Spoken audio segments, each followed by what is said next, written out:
Somebody yells out, they've withdrawn from their libido. Somebody else says, no, they have ego deficits in reality checking and self-regulation. Someone says, no, they're denying a key signifier in the symbolic order. Someone else says that you're all wrong. This is a reenactment of trauma. In my career being in many supervision groups, this might be a hyperbolic example, but often it seems as if people know before listening, and that this body, speech, mind group supervision is a way for us to move out of knowing into not knowing, and then potentially into effective action. I really like Robert Walker, who has probably written most extensively and clearly about body, speech, mind group supervision. He puts it this way: this descriptive discipline is intuitive awareness practice whose purpose is to bring the client's world and the therapeutic relationship, as experienced by the helping professional, vividly into the group supervisory situation. This presence, in turn, is used to directly facilitate working with energetic and conceptual obstacles, and also providing a basis for subsequent therapeutic interventions. So this idea of supervision was developed in the late 80s out of many people studying Shogun Trungpa Vajrayana Buddhism.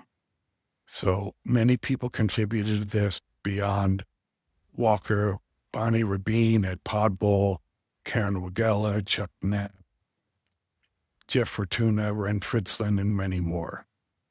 And I also think it's important for us to realize that as this theory and as this approach was getting developed, American mental health was in a certain zeitgeist, that there had been a significant publication by Thomas Saz about the myth of mental illness.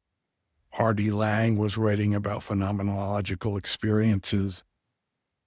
And then also, as we're talking about getting into the client's world, or I really like Merleau-Ponty says is as life world. So this would be, as you listen to this, you'll hear ideas, many ideas, I think, from Merleau-Ponty. You may hear from Georgi in descriptive phenomenology, Moustakis, Frieda Fromm-Reichmann. But I think one way that these are similar and potentially somewhat different is trying to listen, trying to understand in a new way. Oftentimes, in the example I gave earlier, people are coming into a supervision experience with their ideas and theories already very, very rigidly formed. And they're basically, whatever you put in front of them, they're going to see their theory in this. So how can we slow down and maybe see things fresh, see things new, see things potentially somewhat more accurately? How can we experience the client in a non-judgmental way, or what might be said in that phenomenological research tradition, epoche?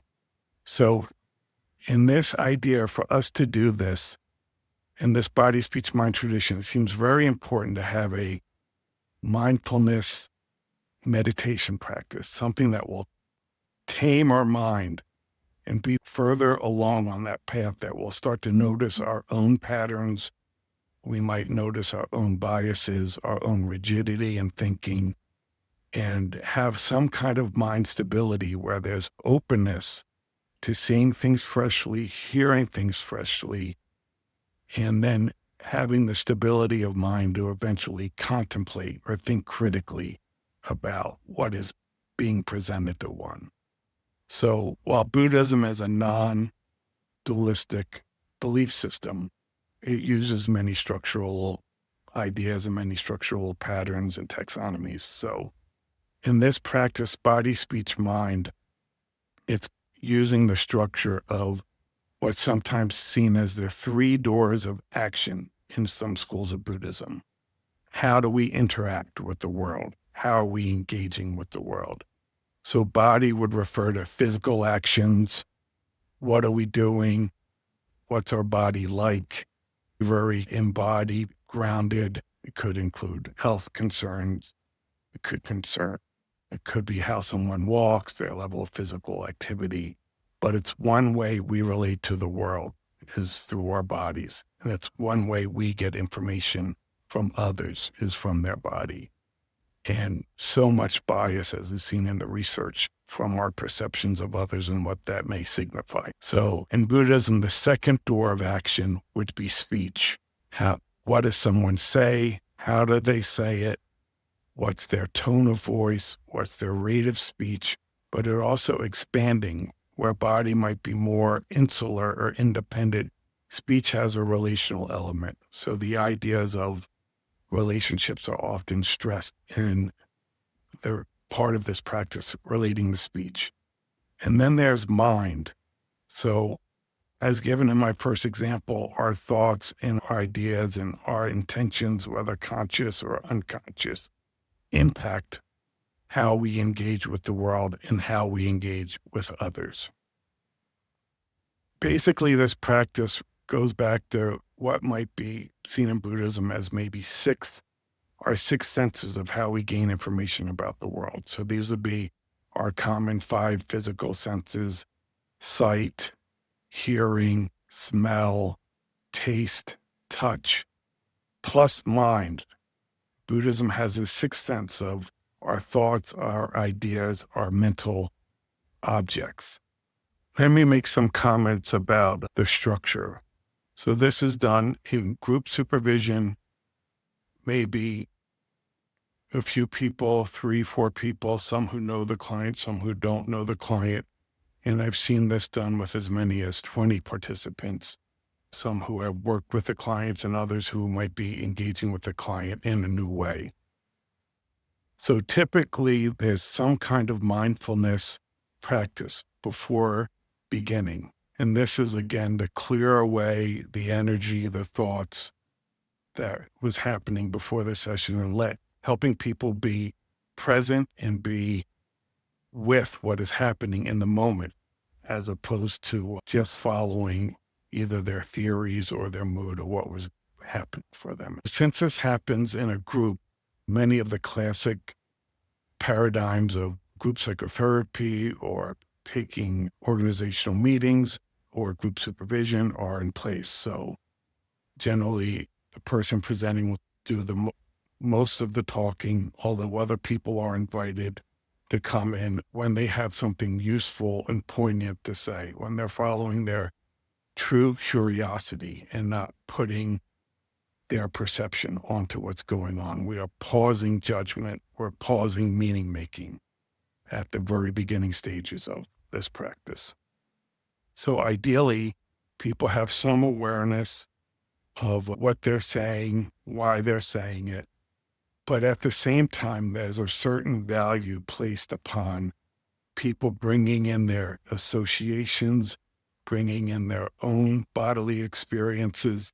So we're trying to get something expansive here before we're going into the process of potentially having some reductionistic thoughts about what's going on. So after this grounding, often there's a bow to welcome the person who we're trying to work with in, as well as acknowledging everyone else in the supervision group. So this is a way of one sits up, has a moment of dignity, groundedness in themselves, and then bows with accepting the wisdom of others, the complexity of others, other people's gifts, other people's challenges, and setting a tone of mutual collaborative exploration. So after norms are established, and they might need to get established, particularly with a newer group, is that we go on to this idea of body. So usually the person presents, and it might be a very overall description of the client's environment, maybe how they move through such environments. And it might start with kind of physical appearance, height, how someone holds their body, how they groom themselves, how they dress, how they hold their posture, and then descriptions about what do we see? Are there wrinkles? Is there a frown? Do they look up? Do they look down? Is there fluid in their body movement or rigid? So when this practice was developing, it was done quite a bit with people who were being deinstitutionalized. So many of them had severe physical side effects of medications at that time. And part of this practice is that as someone's presenting, you really begin to understand your own bias as a person presenting of what do you notice and what not to note, what haven't you noticed. And the goal here is to, as a clinician, to expand our awareness and get into our sense perceptions and be able to hold off on this immediate meaning-making process. So after the person presents, there might be questions that should come out, ideally out of curiosity or these ideas of intuition as we see in some phenomenological research methods. And people might ask, oh, have you been to their work? What is their workplace like? When do they wake up? Where do they sit on a bus? Are they on time? Are they late? Are they engaged in any other physical activities? It can get into details of what someone eats, if they prepare their own food, can talk about how in engaging with the mental health professional, the person sits on the other side of the room or right next to the person. So as many details as we can get around the physical description of this client's life. Who do they live with? Right? Do they see their parents? Do they see their siblings? Do they have a partner? Before we're jumping into what any one detail may mean, we're trying to welcome the client and almost have each member of the group, an imagined idea of this person. And of course, these will all endlessly be somewhat subjective, but we can work with that. In that, as people ask questions, we'll learn about whether people are seeing things similarly or different in how they're experiencing the client in the room. So people might ask more descriptive questions of which the clinician may or may not know, may have not paid attention to, or may have not come up in their work together. And people are also invited to welcome their physical reactions. So this is from the Buddhist idea of non-dualistic world. There may be some energetic exchange happening, and people might say, my shoulder hurts, or I have a headache, or I'm feeling sleepy. And none of these are taken as potentially accurate pieces of data that one should follow to the end, but just more of this expansive data being presented. And often when you're leading such a group, or if the group's been at it for a while, we can step in when people start to give interpretations and speculations. The next stage is we would move on to speech. Ideally, if people in the group have some questions or some bodily sensation, they could share that. But easily when you're doing a phenomenological study, you could go endlessly on. So sometimes these say we have an hour. This might be 10 minutes for each section. So speech is this kind of relational field, but it starts, again, very descriptively. What's someone's tone of voice? What words do they use? Are there specific things they say over and over? Do they change their voice at different times, given the environment or who they're interacting with? Again, when they're with other people, are they taking up space, not taking up space? I'm thinking verbal space or physical space or leadership space. And then getting more into potentially the therapeutic environment. What's said in the treatment, what potentially this would come out if people ask what may not be said, how talkative they are. Is there any things that seem as if they're just saying this rotely, even though we don't know? Is there long pauses? Do they use abstractions and metaphors? Are they very concrete? Do they like to tell the same story over and over? And then as the group members ask more questions out of curiosity, is there multiple stories you could share? Right? Does their voice have a melody? Do they speak with an accent? Is the language that they're being done in their native language? And then into the relational elements, what do we know about how they interact with the clinician, how they interact with others in the world, how they interact with their various environments in the world? In what context is their relational things maybe similar or different? And then eventually, what does it feel like to be with this person for you? And what do you notice about your speech as a clinician? Are you running to metaphor? Are you running to concrete speech? Are you using a lot of psychobabble? Are you finding yourself talking a lot? Are you finding yourself not talking a lot? Is there a feeling of relational anxiety in the room? Is there a pull to withdrawal? So all these ideas of what might be seen as countertransference, that we're just explaining them, exploring them. We're not interpreting them at this point. As someone presents, they'll pause, and then we'll see if the group has various thoughts or ideas or associations or more curiosities. And again, this could go on for a very long time, but we're trying to do this in, say, 10 minutes and bring the heart of this speech aspect of how the client relates with the world.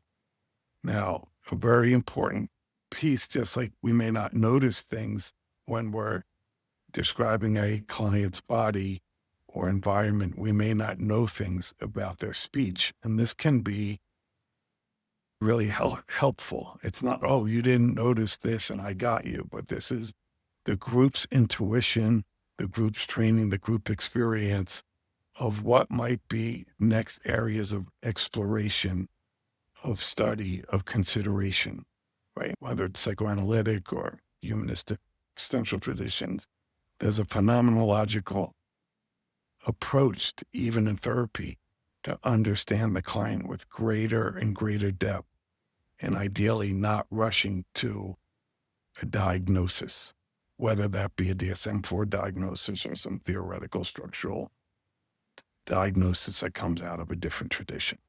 As you can imagine, body and speech are easier. When we get into mind, this can be a much more challenging part of these presentations. In terms of mind, this comes out of body and speech, and it's also the hardest to understand. I remember when I was first learning this approach, I had a teacher, Julian Stolmeyer, who would stress that if we could even spend 30 seconds in someone else's mind, we would see how different each mind is and how different someone else's mind is from our own. Robert Walker says minds come in many flavors. But of these three doors of our interaction with the world, body and speech, mind is seen as potentially the most crucial element of the way we interact with the world. It forms our motivations, it forms our decision-making, both for the clinician and for the client. So inevitably, it's very difficult for the clinician and for the people in the group to not run into some kind of theoretical understanding of what's going on from their own training. This is common in phenomenological research, and Georgie brings this up. How do we know how we're coding or what we're seeing or how we're understanding is new and really from the client and not just the lens that we will see things through? So some of the topics that go into mind might include what's the client's thought process? Do they change from one topic to another? Is the content of your discussions with them hope-based, reality-based, current events in their life, historical events in their life? Do they seem to be retelling the same thing and have some perseveration or obsession about something? Or might they be flighty and one session, say something that felt very profound and not bring that up for many more sessions? Do they exhibit moments of insight in the therapy process? Are they aware of themselves and others? Do we feel like they have a sense of empathy? Now, what's important in this section, is as we're describing mind or trying to describe mind, we're really, again, trying to withhold judgment and classification. So if the presenter says, oh, I brought up what they brought up the session before, but they said they didn't remember.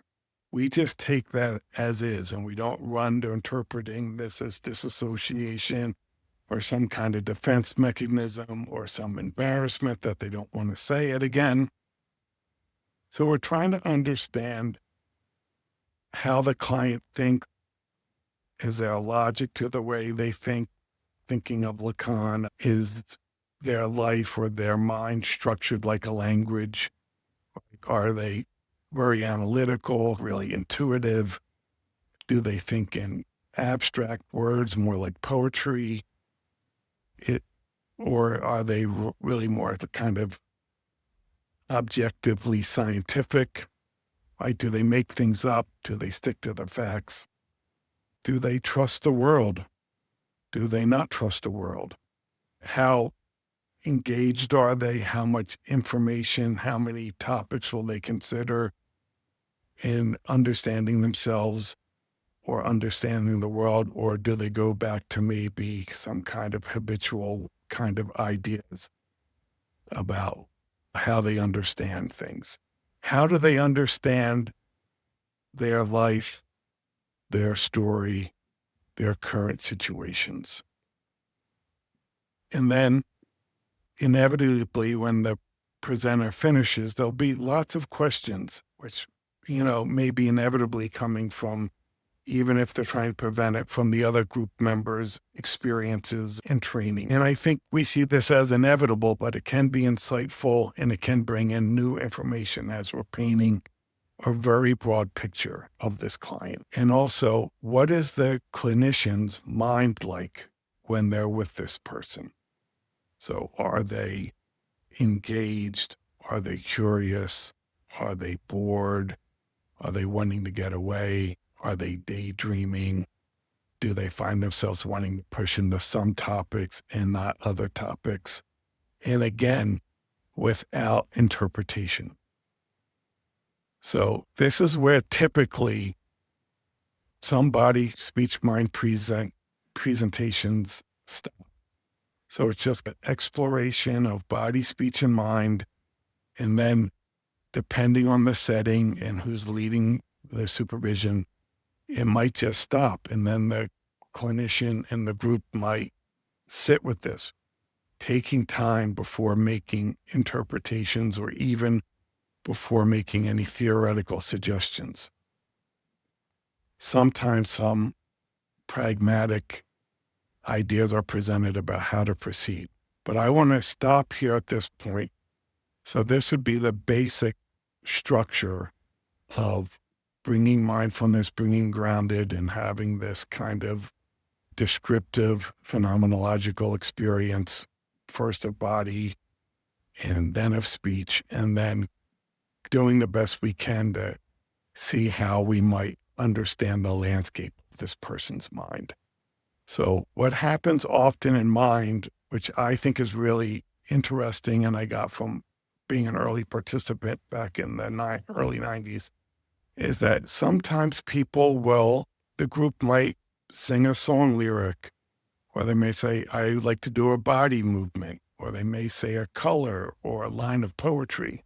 So when we're talking about mind, while there might be a desire to reduce it into an easily definable a causal system, we don't do this here. That people are particularly invited into a more associative space that was done respectfully and most likely says as much about the person bringing that in as it is about the client. But it can, again, expand these views. So to summarize just what I've covered in this part of Body, Speech, Mind, is that we're really working hard to not immediately jump to putting our clients into a box, reducing them, and in many ways dehumanizing them over stressing one aspect of their life or their experience or their behavior over another. And we're trying the best we can to have the client be with all of us in the room and to get a much more embodied, direct experience, felt sense of the client. And then with the idea, depending on how we proceed after this presentation, that we may be able to better work constructively, compassionately, empathetically, and with depth about our client. So in the next video, I'll talk a little bit about some models and some approaches that happen after we get through this early beginning stages of body, speech, mind in this descriptive and experimental and creative process, particularly with mind, and what could come next for the clinician and what could come next for the client.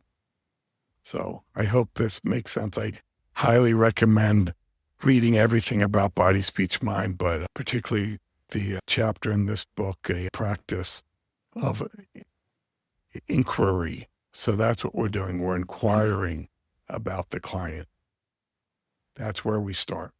We don't start with theory, as thinking of many supervision groups I've been in where within the first minute someone will say, this person doesn't have enough dopamine and it's a biological understanding of what's going on. Or somebody might say they're borderline, and I don't mean in DSM, I mean in the old psychoanalytic literature.